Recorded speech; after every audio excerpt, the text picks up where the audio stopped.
Yes, and we've been joined by a guest in the house who happens to be the founder of Emaewet Joshua Foundation, whose vision is to better the society by creating opportunity for equal education and civil necessities for the underprivileged. That's for the less privileged. And we happen to have a very young CEO and founder, the person behind the Emaewet Foundation, and she is Emaewet herself. Emaewet, so good to have you on Rise and Shine Daily today. Thank you for having me in the first place. I like your hairstyle. You're welcome. Oh, thank you. And that's all your hair, right? That's your hair. Yeah. We don't have hair no more.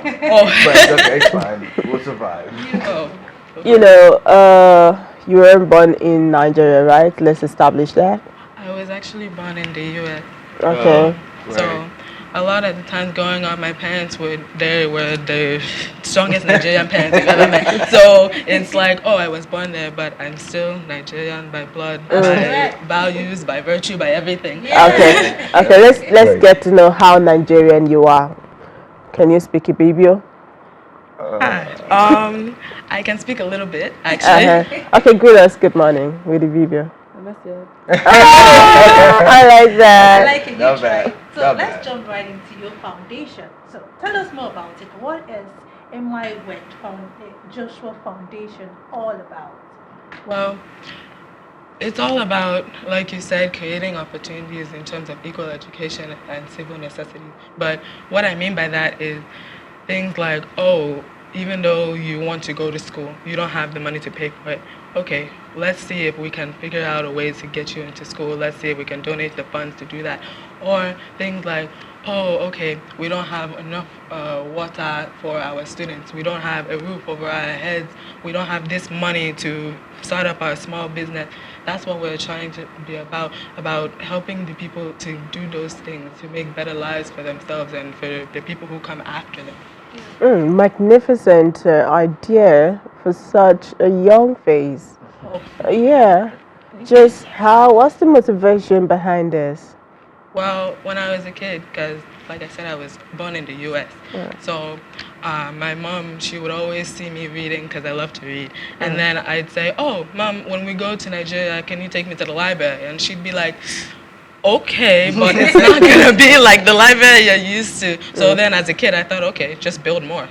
You know what I'm saying? So then now that I've grown up, I've seen, oh, it doesn't just stop at the libraries. It stops at things like food, water, basic things like that, phone, light, shelter, education. So I thought, okay, just like I wanted to build more libraries to give people the opportunity to read, to fall in love with reading like I did, I want to give them the opportunity to have a roof over their head, have an education under their belt, something like that.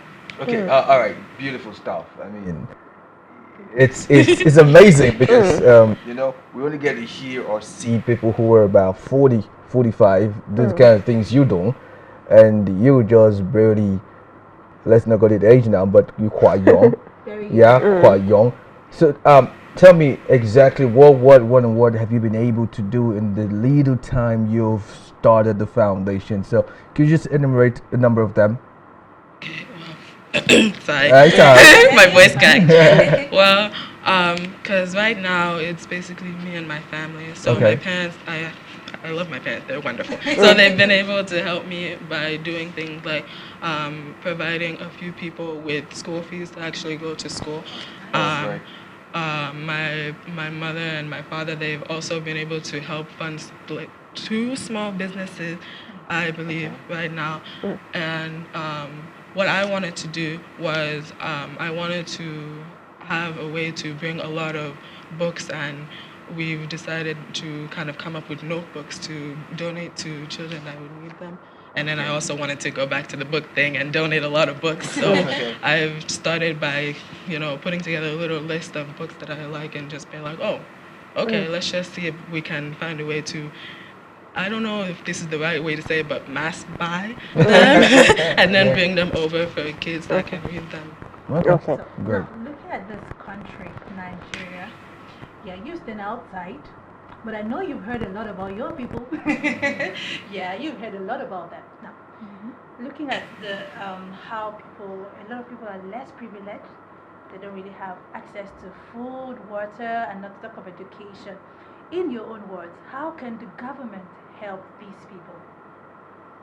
Well, I'm not going to sit here and tell Nigerians what to do, Okay. but my advice, I should say, would be to find a way to start programs for these people. And I don't mean programs where, okay, you pay 100 million naira to join, and then after that you keep paying.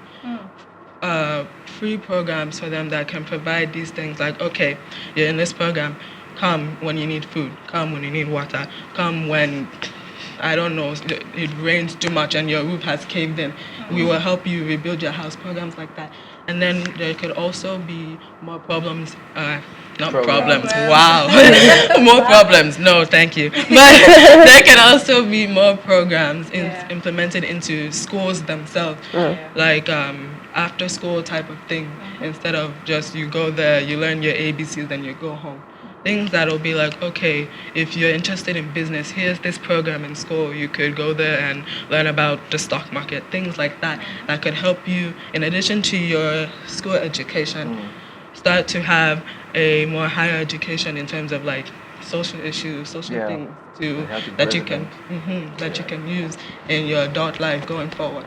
Now, Okay. this dream and this foundation has all the right motive, all the right objectives.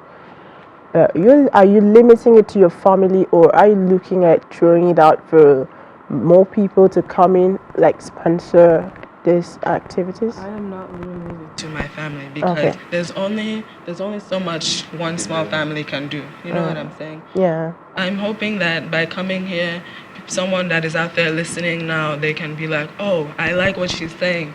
You know what, let me help. Because I can't just sit here and do this all alone. I can't even do anything all by myself. I'm a student, I'm in school. I need money. You know what I'm saying? So I'm hoping that in the future, there will be ways that how do I say it? There will be more people that will be come in. inspired by what I'm saying, want to come and help. Okay. Okay, you seem to be someone who loves books, clearly. Okay, how has it been for you growing up as a book lover, especially amongst your peers, especially amongst maybe siblings and family?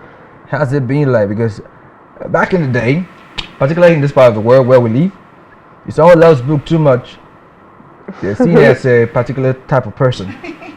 You don't want to share with him no more like that. In fact, if he doesn't teach everybody in class, he's in trouble, especially during exams and stuff. So, how's it been like for you? Well, that's a good question. Exactly. But for me, stuff like that has actually happened to me before. Like, growing up, I used to actually get in trouble for reading during lessons. Like, I'm not even kidding. I would get in trouble for reading during lessons. I will finish my work. The teacher will give me the work. I will do the thing. But then when I'm done, I will sit there, read my book underneath my table like this, and I'd get in trouble. And then some kids would pick on me a lot for that. But why are you saying thumbs up? That's not good. I expected to hear that. I expected to hear that. How did you handle all of that? Seriously. As a kid, what can you do? But I just thought, well, it's something that I like to do. I'm not gonna stop reading just because someone stuffed trash in my locker. You know what I'm saying? Yeah.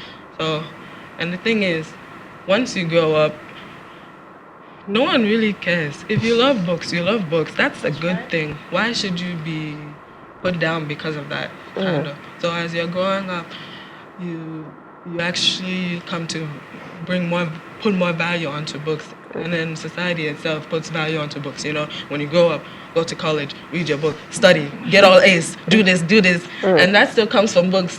You know what I'm saying? Okay, now let me come right in there. You've talked about being picked on when you're reading in school. How you said there's nothing one can do about it, and have you been able to, create a kind of reading group to encourage other kids, maybe to form a kind of peer reading group to encourage other kids to read? Because it's a thing here in Nigeria where reading culture is gradually dying out, gradually dying out, and we wish there is an alarm and electorate that reading culture should be encouraged. Have you thought of maybe spreading tentacles towards creating reading groups among peers or children in schools? Well, I actually don't want to take credit for that myself because I was actually introduced to a reading group at the school that I went to as a kid. So the thing is, anyone can create a reading group, I feel like, you know what I'm saying? Yeah. Because it only takes one person that actually like really likes reading. I remember when I came here for this stay that I'm staying now, I bought a bunch of my old books, like old books, and then I gave them to my cousins, my little cousins, all that. And then I was like, "Oh, you would like this one. Just you would like this one." They would be like, "Oh, I would." They sat down, read the entire book. I was like, "Oh, so you like reading now?" They were like, "The book is okay." Meanwhile, they're asking for more books. So you know what I'm saying? Yeah. But I think a lot of it also comes from just, for me at least, reading is a way to kind of step back and put your mind into a place that doesn't actually exist. You know, when you're walking around, oh, you see all these bad things happening in the world, oh, corruption, all this, you just need to take a step back, open a book, and read about some, I Great don't know, stuff. flying carpet or something to take you out of it. I love it. So basically, reading for you is your escape route. Yeah, Kinda. technically. It's okay. Okay, It's let's cool. take a look at your foundation a little bit. According to your motto, okay, your vision statement rather, you said a foundation to better society in the hands of the less privileged. How well is this going for your foundation? How well have you been able to affect these lives to give them a better future? Well, with the few people that we've been able to change the lives of already, because it's still a few people at this moment, but with those people, by helping them with school and helping them with better, what's the word? I think I should say infrastructure. Okay, That's yeah. the right word, yeah. They've been able to sit back and be like, oh, life is good. You know what I'm saying? Yeah. So by helping those people with that thing, they come to value it more, and then start to think, oh, you know what? Let me kind of stay on this track, and then that turns to, okay, if these people help me, I can go and help someone else too. Yeah, yeah, the ripple Now, effect. just before we take a break, because we're going to take a break to allow you breathe, okay? Okay. So now, there are people that are less privileged, but they're on the street and they're not genuinely sincere to themselves. How do I mean? Before you came on the show, we talked about a lot of people who take it as a routine to go out to beg, even when they have been taken off the street to be established. You still find them going back to the street just to beg, to have that. So you're going to address that issue. So just pause it right there. We'll take a short break, and when we return, Rise and Shine continues. Don't go away.